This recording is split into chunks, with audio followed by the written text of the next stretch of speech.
I'm going to cook suwaya. I just turn on flame. Right. I'm going to use just this few things: sugar, chini. They call chini in Urdu, or desi ghee. Here is a cow ghee. I'm going to use just less than 1 spoon. That's a tablespoon, so it's a big spoon.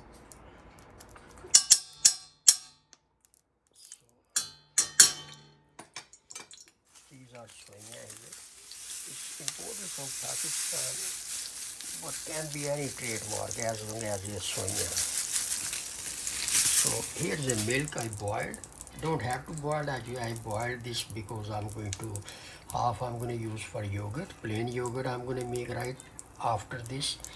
So I'm going to use this cup to just to add milk here. And this is a milk one now I'm going to use in here just to give little bit.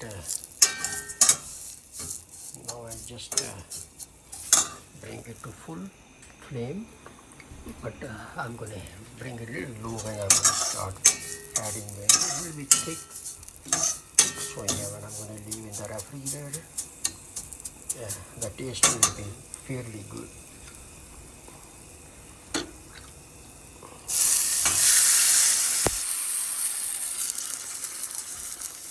I'm going to continue adding milk once it's dry this side.